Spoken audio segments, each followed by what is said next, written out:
ہم تمہاری خطاؤں کو تمہارے لیے بخش دیں گے اور جلد ہی ہم نیکی کرنے والوں کو زیادہ دیں گے۔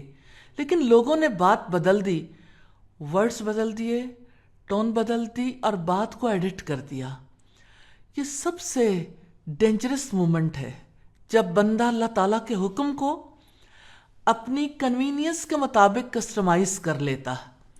پھر جن لوگوں نے ظلم کیا انہوں نے اس بات کو جو ان کو کہی گئی تھی اس کے ماں سوا سے بدل ڈالا، تو ہم نے ان لوگوں پر آسمان سے عذاب نازل کیا جنہوں نے ظلم کیا اس وجہ سے کہ وہ نافرمانی کرتے تھے۔ یا اللہ تعالیٰ ڈیسیژن سناتے ہیں، ظلم پر عذاب آتا ہے اور نافرمانی اگنور نہیں ہوتی۔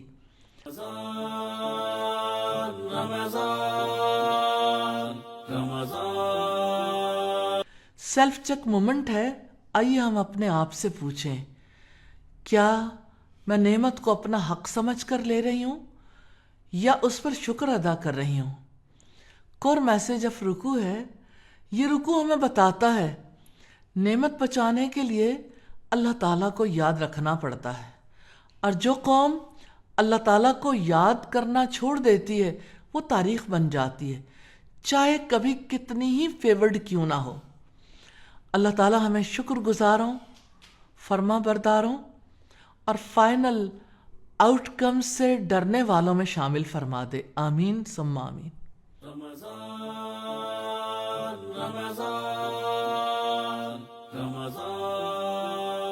رکوع نمبر 7 ہے، جہاں بنی اسرائیل کی تاریخ ان کے سوالات اور پانی کے ایک اور واقعے سے مزید کھلتی ہے۔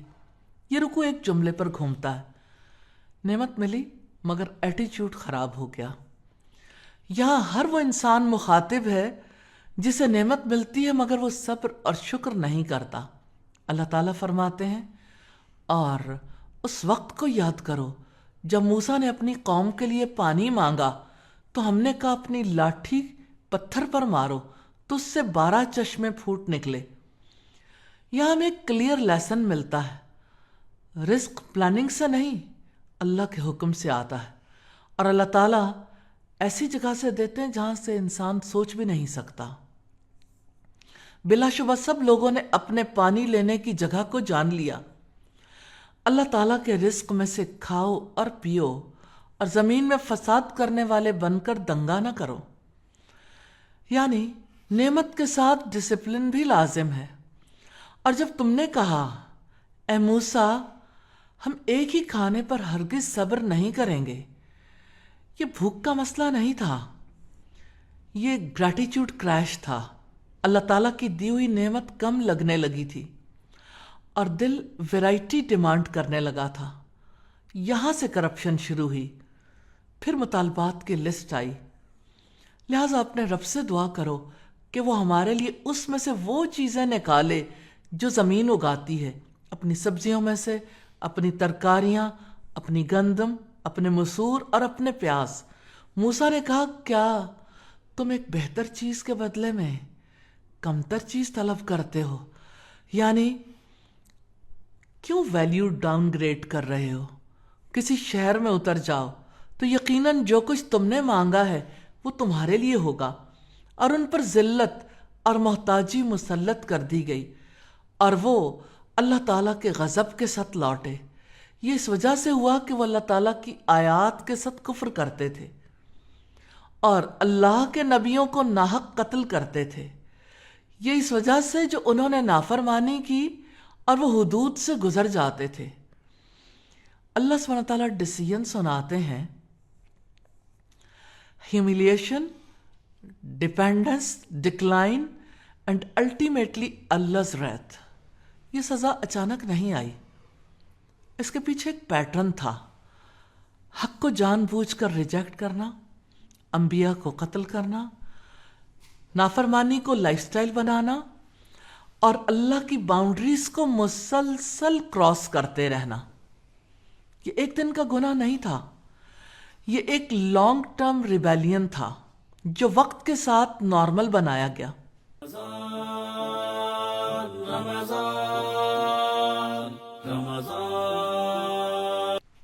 سیلف چیک مومنٹ ہے۔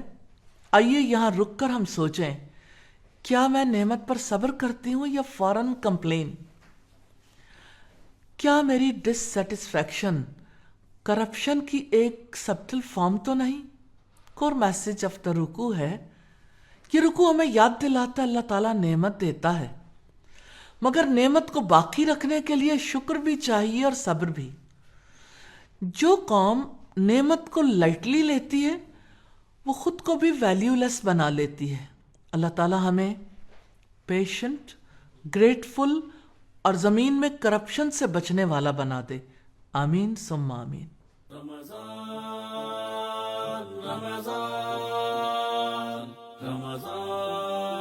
رکوع نمبر 8 ہے۔ یہ رکوع ایک بہت بڑی کنفیوژن کلیئر کرتا ہے۔ اللہ تعالیٰ سب سے پہلے کامیابی کا معیار خود ڈیفائن کرتے ہیں۔ یقیناً جو لوگ ایمان لائے اور جو یہودی ہوئے اور عیسائی اور صابی، جو کوئی اللہ تعالیٰ اور آخرت کے دن پر ایمان لایا اور اس نے نیک عمل کیے، ان کا اجر ان کے رب کے پاس ہے، اور ان کے لیے نہ کوئی خوف ہوگا اور نہ وہ غمگین ہوں گے۔ یعنی کامیابی نام، نسل یا لیبل کی بنیاد پر نہیں، 3 چیزوں پر ہے: اللہ تعالیٰ پر ایمان، آخرت پر یقین، نیک عمل۔ یا اللہ تعالیٰ ہمیں سکھاتے ہیں آئیڈینٹیٹی نہیں، سنسیریٹی دیکھی جاتی ہے۔ اللہ تعالیٰ وعدہ کرتے ہیں نہ خوف نہ غم، نہ دنیا کے انگزائٹی کلچر میں اللہ تعالیٰ کی طرف سے ایموشنل سیفٹی کا اعلان ہے۔ جب بندہ اللہ تعالیٰ پر ٹرسٹ کر لے تو فیوچر کا خوف ختم ہو جاتا ہے اور پاسٹ کا غم ہلکا ہو جاتا ہے۔ پھر اللہ تعالیٰ ایک انٹینس سین یاد دلاتے ہیں، اور جب ہم نے تم سے پختہ عہد لیا اور ہم نے تم پر پہاڑ کو بلند کیا۔ یہ ویژول بتاتا ہے اللہ تعالیٰ کا عہد کیجول نہیں ہوتا۔ اللہ تعالیٰ فرماتے ہیں کہ جو ہم نے تمہیں دیا اسے مضبوطی کے ساتھ پکڑو، اور جو اس میں ہے اسے یاد کرو تاکہ تم بچ جاؤ۔ یعنی دین کمٹمنٹ مانگتا ہے۔ پھر اس کے بعد تم اس سے پھر گئے تو اگر اللہ تعالیٰ کا فضل اور اس کی رحمت تم پر نہ ہوتی تو تم ضرور خسارہ اٹھانے والوں میں سے ہو جاتے۔ یہ تمہیں ہمبل کر دیتی ہے۔ ہم نجات کے حقدار نہیں، ہم نجات کے محتاج ہیں۔ پھر اللہ تعالیٰ ایک عبرت ناک مثال دیتے ہیں، اور بلا شبہ تم جان چکے ہو تم میں سے جو لوگ ہفتے کے دن میں حد سے گزر گئے تو ہم نے انہیں کہا کہ تم ذلیل ہونے والے بندر بن جاؤ۔ جب اللہ تعالیٰ کی باؤنڈری کو کراس کیا گیا تو کانسیکوینس میں کیا ملا؟ ہیوملیشن۔ تو ہم نے اس کو اس دور کے لوگوں اور بعد میں آنے والوں کے لیے عبرت اور اللہ تعالیٰ سے ڈرنے والوں کے لیے نصیحت بنا دیا۔ پیغام کلیئر ہے، لمٹس بریک کرنے کا انجام ہے ڈگنیٹی بریک ہوتی ہے۔ پھر وہ واقعہ آتا ہے جس کی وجہ سے اس سورت کا نام رکھا گیا، اور اس وقت کو یاد کرو جب موسیٰ نے اپنی قوم سے کہا، یقیناً اللہ تعالیٰ تمہیں حکم دیتا ہے کہ ایک گائے ذبح کرو۔ انہوں نے کہا، کیا تم ہمارا مذاق بناتے ہو؟ موسیٰ نے کہا، میں اللہ تعالیٰ کی پناہ مانگتا ہوں کہ میں جاہلوں میں سے ہو جاؤں۔ انہوں نے کہا، ہمارے لیے اپنے رب سے دعا کرو کہ وہ ہم پر واضح کر دے کہ وہ کیسی ہو۔ موسیٰ نے کہا، بے شک اللہ تعالیٰ فرماتا ہے کہ یقیناً وہ گائے نہ بوڑھی اور نہ بچیا بلکہ اس کے درمیان جوان عمر کی ہو، لہذا تم کرو جو تمہیں حکم دیا جاتا ہے۔ انہوں نے کہا، ہمارے لیے اپنے رب سے دعا کرو کہ وہ ہمارے لیے واضح کر دے کہ اس کا رنگ کیسا ہو۔ موسیٰ نے کہا، بے شک اللہ تعالیٰ فرماتا ہے کہ یقیناً وہ زرد رنگ کی گائے ہو، اس کا رنگ چمکنے والا ہو کہ دیکھنے والوں کو خوش کرتی ہو۔ اللہ سبحانہ تعالیٰ نے ایک سیدھا حکم دیا، گائے ذبح کرو۔ حکم بالکل سمپل تھا، لیکن ریسپانس بہت ہی کمپلیکیٹڈ ہو گیا۔ سوال پر سوال ہوتے رہے، ڈیٹیل پر ڈیٹیل مانگی جاتی رہی، ڈیلے پر ڈیلے ہوتا رہا۔ اصل مسئلہ تو اوبیڈینس ریزسٹنس تھا جب حکم واضح ہوا اور بندہ پھر بھی کلیئرٹی مانگتا رہے تو یہ سوال نہیں، اوائڈنس ہوتی ہے۔ انہوں نے کہا ہمارے لیے اپنے رب سے دعا کرو کہ وہ ہمارے لیے واضح کر دے کہ وہ کیسی ہو۔ بے شک گائے ہم پر مشتبہ ہو گئی ہے، اور یقیناً اگر اللہ تعالیٰ نے چاہا تو ہم ضرور مقصد تک پہنچنے والے ہوں گے۔ موسیٰ نے جواب دیا یقیناً اللہ تعالیٰ فرماتا ہے کہ وہ گائے ایسی ہو کہ نہ جوتی ہوئی ہو کہ زمین میں ہلچل آتی ہو، اور نہ کھیتوں کو پانی دیتی ہو، صحیح سالم ہو اور اس میں کوئی داغ نہ ہو۔ انہوں نے کہا اب تم حق لائے ہو۔ پھر انہوں نے اسے ذبح کیا اور وہ قریب نہ تھے کہ وہ کرتے، یعنی انہوں نے گائے کو ذبح تو کر لیا مگر ان کا دل مانتا ہی نہیں تھا۔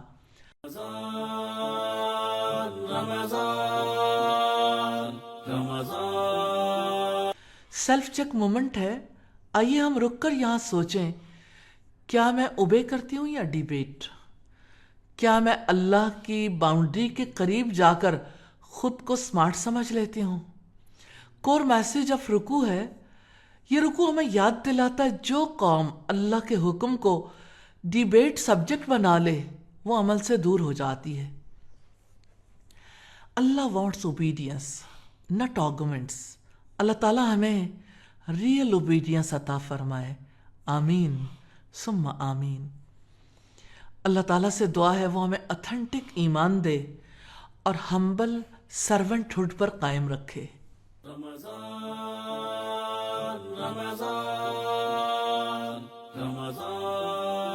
رکوع نمبر 9 ہے۔ یہ رکوع ایک قتل کے ذکر سے شروع ہوتا ہے، مگر اصل مسئلہ قتل نہیں ہے۔ اصل مسئلہ یہ کہ اللہ تعالیٰ چھپی ہوئی حقیقتوں کو ایونچولی ایکسپوز کرتا ہے۔ اللہ تعالیٰ فرماتے ہیں اور اس وقت کو یاد کرو جب تم نے ایک شخص کو قتل کر دیا، پھر ایک دوسرے سے اس بارے میں جھگڑا کرنے لگے۔ واللہ مخرج ما کنتم تکتمون، اور اللہ تعالیٰ اس کو نکالنے والا تھا جو تم چھپاتے تھے۔ انسان بات گھما سکتا ہے، بلیم شفٹ کر سکتا ہے، نیریٹو کنٹرول کرنے کی کوشش کر سکتا ہے، مگر اللہ سبحانہ تعالیٰ کے سامنے کچھ بھی ہڈن نہیں رہتا۔ وہ جب چاہے ریالٹی کو کھول سکتا ہے۔ چنانچہ ہم نے حکم دیا کہ اس لاش کو، اس گائے کا کوئی ٹکڑا مارو۔ اس طرح اللہ تعالیٰ مردوں کو زندہ کرتا ہے اور تمہیں اپنی نشانیاں دکھاتا ہے تاکہ تم سمجھو۔ ان آیات کا پس منظر یہ ہے کہ بنی اسرائیل میں ایک آدمی قتل ہو گیا۔ قاتل مقتول کا اپنا بھتیجا تھا جس نے لالچ میں آ کر چچا کو قتل کر دیا، پھر فیک گریف دکھا کر الزام دوسرے قبیلے والوں پر ڈال دیا۔ لوگ الجھ گئے قاتل کون ہے۔ فیصلہ سیدنا موسیٰ علیہ السلام کے پاس گیا اور اللہ کا حکم آ گیا گائے ذبح کرو۔ قوم کو کہا گیا کہ گائے ذبح کر لیں، وہ فوراً مان جاتی تو بات ختم ہو جاتی، مگر انہوں نے اوور تھنکنگ کی، سوال پر سوال کیے، جس کی وجہ سے معاملہ سخت ہوتا گیا۔ آخر کار ریکوائرڈ گائے ایک نیک والدین کے فرما بردار نوجوان سے ملی، جسے اللہ تعالیٰ نے اسی اطاعت کی وجہ سے ان ایکسپیکٹڈ رزق دے دیا۔ جب گائے ذبح ہوئی تو اللہ کے حکم سے مقتول زندہ ہوا۔ قاتل کا نام بتا کر وہ دوبارہ فوت ہو گیا۔ تو ایک لڑکا تھا جو لالچ کی وجہ سے، دھوکے کی وجہ سے تباہ ہوا، اور دوسرا لڑکا نیکی اور والدین کی خدمت کی وجہ سے ایلیویٹ ہو گیا۔ وہ مردہ اللہ کے حکم سے زندہ ہوا تھا۔ وہ اللہ کی بہت بڑی نشانی تھی، لیکن اصل سوال یہ ہے، جسم تو زندہ ہو گیا مگر نشانی دیکھنے والوں کے دل بھی زندہ ہوئے؟ اصل ٹریجڈی دلوں کا پتھر بن جانا ہے۔ ثم قست قلوبکم، پھر اس کے بعد تمہارے دل سخت ہو گئے، تو وہ پتھروں کی طرح یا سختی میں اس سے بھی کچھ بڑھ کر ہو گئے۔ اس معجزے کے بعد دل سافٹ ہونے چاہیے تھے، مگر الٹا دل ہارڈ ہو گئے۔ اللہ تعالیٰ فرماتے ہیں اور بے شک پتھروں میں سے یقیناً کچھ وہ ہیں جن سے نہریں پھوٹ نکلتی ہیں، اور بے شک ان میں سے یقیناً وہ بھی ہے جو پھٹ جاتا ہے تو اس میں سے پانی نکل آتا ہے، اور بے شک ان میں سے وہ ہے جو یقیناً اللہ تعالیٰ کے خوف سے گر پڑتا ہے اور اللہ تعالیٰ اس سے ہرگز بے خبر نہیں جو تم عمل کرتے ہو. یعنی کچھ پتھروں سے چشمے بہہ جاتے ہیں، کچھ پتھر پھٹ جاتے ہیں، کچھ پتھر اللہ کے خوف سے گر پڑتے ہیں، مگر یہ دل پتھروں سے بھی سخت ہو گئے. انسان کا اصل مسئلہ دلوں کا نہ پگھلنا ہے، نہ کہ لاجک کا نہ ملنا. افتطمعون ان یؤمنوا لکم، تو کیا تم طمع رکھتے ہو کہ وہ تمہارے لیے ایمان لے آئیں گے؟ حالانکہ یقیناً ان میں سے ایک گروہ ہمیشہ سے اللہ تعالیٰ کا کلام سنتا ہے، پھر اس کے بعد اس کو بدل دیتے ہیں کہ اسے سمجھ لیتے ہیں اور وہ جانتے ہیں. یعنی اللہ کا کلام سنتے ہیں، سمجھتے ہیں، پھر جان بوجھ کر اسے بدل دیتے ہیں. یہ اگنورنس نہیں، ڈیلیبریٹ ڈسٹورشن ہے.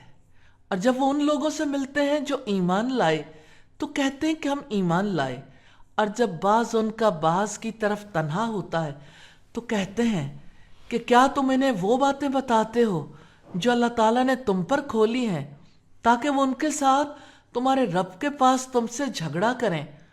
تو کیا تم سمجھتے نہیں؟ یہ ڈبل سٹینڈرڈز ہیں. لیکن اللہ تعالیٰ فرماتے ہیں کیا وہ نہیں جانتے کہ یقیناً اللہ تعالیٰ جانتا ہے جو کچھ وہ چھپاتے ہیں اور جو کچھ وہ ظاہر کرتے ہیں. اللہ تعالیٰ سب جانتا ہے جو آپ چھپاتے ہیں، جو آپ دکھاتے ہیں. اللہ کے سامنے کسی کی پی آر نہیں چلتی. پھر اللہ تعالیٰ ایک اور گروہ کا ذکر کرتے ہیں جو کتاب نہیں جانتے، صرف گیسز اور خواہشات پر جیتے ہیں، اور پھر اپنے ہاتھ سے لکھ کر کہتے ہیں یہ اللہ تعالیٰ کی طرف سے ہے. کیوں؟ تھوڑی سی دنیا، سٹیٹس، منی یا انفلوئنس پانے کے لیے.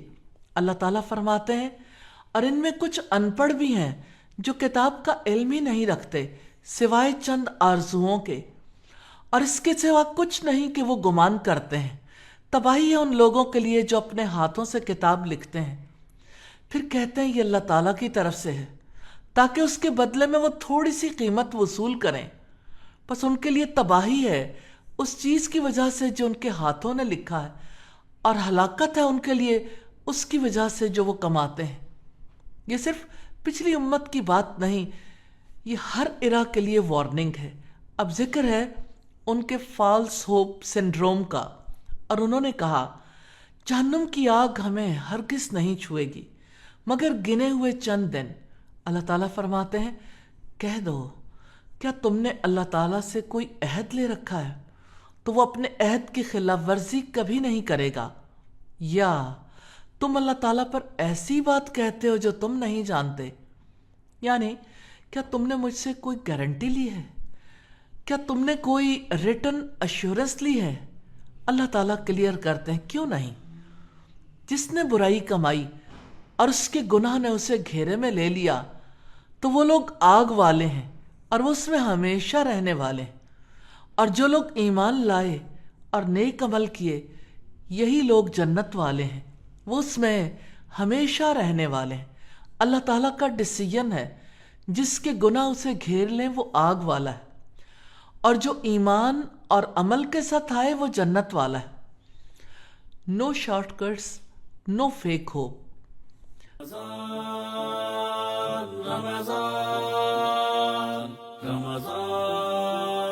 سیلف چیک مومنٹ ہے. آئیے یہاں رک کر سوچتے ہیں کیا میرا دل قرآن سن کر نرم ہوتا ہے یا ڈیفینسو؟ کیا میں آخرت کو سیریسلی لیتی ہوں یا کیجولی؟ کور میسج آف رکوع ہے. یہ رکوع ہمیں بتاتا ہے دل اگر زندہ نہ ہو تو معجزہ بھی فائدہ نہیں دیتا. اللہ تعالیٰ ہمیں سافٹ ہارٹ اور سنسیئر اوبیڈینس عطا فرمائے. آمین ثم آمین. رمضان رمضان رمضان. رکوع نمبر 10 ہے. اس رکوع میں اللہ تعالیٰ بنی اسرائیل کو یاد دلاتے ہیں کہ تم نے خود وعدہ کیا تھا، اس پر خود وٹنس بھی بنے تھے. یہ کوئی پریشر ڈیل نہیں تھی، یہ کانشیس کمٹمنٹ تھی. اور جب ہم نے بنی اسرائیل سے پختہ عہد لیا کہ تم اللہ تعالیٰ کے سوا کسی کی عبادت نہیں کرو گے، اور والدین اور رشتہ داروں اور یتیموں اور مسکینوں سے احسان کرو گے اور لوگوں سے اچھی بات کہو اور نماز قائم کرو اور زکوٰۃ ادا کرو، پھر تم میں سے تھوڑے سے لوگوں کے ماں سوا سب اس عہد سے پھر گئے اور تم منہ موڑنے والے تھے۔ اور جب ہم نے تم سے پختہ عہد لیا کہ تم اپنوں کا خون نہ بہاؤ گے اور نہ اپنے آپ کو اپنے گھروں سے نکالو گے، پھر تم نے اقرار کیا اور تم خود اس پر گواہی دیتے ہو۔ اللہ تعالیٰ نے جو میثاق لیا تھا وہ صرف نماز اور زکوٰۃ تک محدود نہیں تھا، اس میں شامل تھا اپنوں کا خون نہ بہانا، ان کو ان کے گھروں سے نہ نکالنا۔ یہاں اللہ تعالیٰ ہمیں سکھاتے ہیں دین میں ریچولز بھی ہیں اور ریلیشن شپس بھی۔ سب سے بڑا پیراڈاکس سلیکٹیو دین اختیار کرنا ہے، جیسا کہ بنی اسرائیل نے کیا۔ اللہ تعالیٰ فرماتے ہیں پھر تم تو وہ لوگ ہو کہ اپنے آپ کو قتل کرتے ہو اور اپنوں میں سے ایک گروہ کو ان کے گھروں سے نکالتے ہو، گناہ اور زیادتی میں ان کے خلاف ایک دوسرے کی مدد کرتے ہو، اور اگر وہ تمہارے پاس قید ہو کر آئیں تو تم ان کا فدیہ دیتے ہو، حالانکہ انہیں نکالنا تم پر حرام کیا گیا تھا۔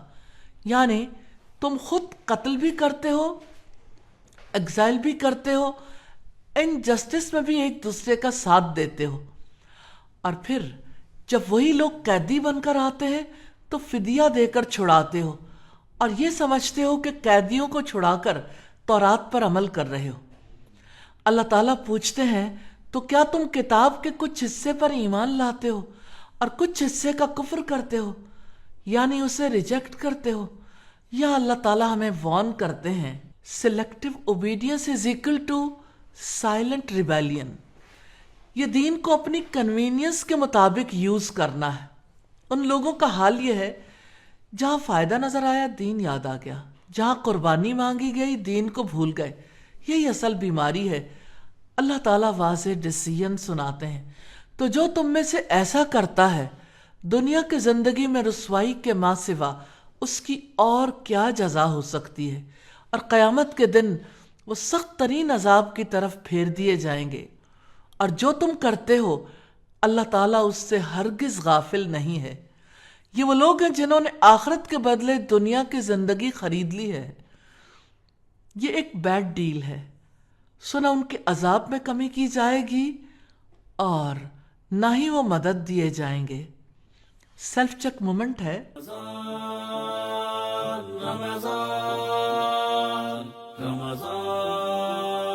آئیے رک کر سوچتے ہیں، کیا میں عبادات پر فوکس کرتی ہوں مگر معاملات اگنور کر دیتی ہوں؟ کیا میرا دین کمپلیٹ سبمیشن ہے یا selective acceptance? Core message of رکوع ہے۔ یہ رکوع ہمیں بتاتا ہے اللہ تعالیٰ کا دین آدھا ماننے کے لیے نہیں آیا۔ جو قوم دین کو فائدے کے لیے تو مانے مگر قربانی کے وقت چھوڑ دے، وہ دنیا میں بھی ہیوملیشن ہوتی ہے اور آخرت میں بھی۔ اللہ تعالیٰ ہمیں ٹرو اوبیڈینس اور جسٹ بیہیویئر کے ساتھ جینے کی توفیق عطا فرمائے۔ آمین ثم آمین۔ سبحانک اللہم و بحمدک، نشہد ان لا الہ الا انت، نستغفرک و نتوب الیک۔ السلام علیکم ورحمۃ اللہ وبرکاتہ۔ رمضان رمضان رمضان